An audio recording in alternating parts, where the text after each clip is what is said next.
Алымкадыр Бейшеналиевич, сизге чейин Гүлнара Айымбатырова министр болчу, ошондо мен кайрылган элем. 1-Май районунда Кызыл Аскер шарчасы деп койчу мурда, Первомайский мен шайлоо округунда. Кызыл Аскерде Кайназарова номер 100 наркология ооруканасы бар, билесиздер, э?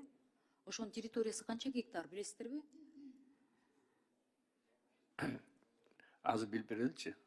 Ошону тактасаңыз, тегерегинде мен шайлоо учурунда бир барганмын да, барып эл менен жолугуп, анан министр менен келбесем дагы жеткирем деп сөз бергенмин да.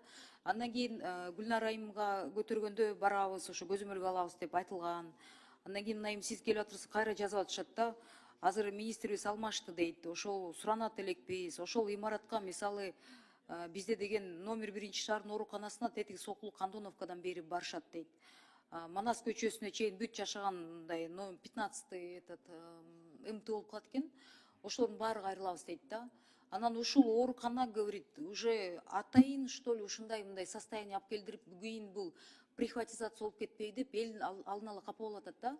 Как будто ее специально разрушают, чтобы потом кому-то аккуратно прихватизировать. Поэтому люди просят. Ушуну министрге айтып койсоңуздар, өзү барып көрүп, тегерегинде биз менен жолугам десе биз чогулуп берели дейт.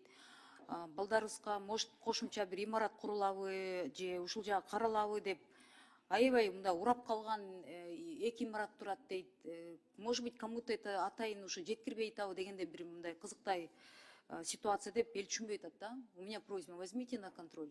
Я не буду сейчас просить столько, мен ушу кат жөнөтөйүн деп аткам биринчи Минфинге мынча каражат бөлгүлө деп, бирок буну сиздер санайсыздар да. Санап карап, ушуну көзөмөлгө алып коелачы. Анан бир күнү убактыңыз колуңуз бош болсо, давайте съездим. Да? Эл менен жолугуп, ушул маселени карап көрөлү.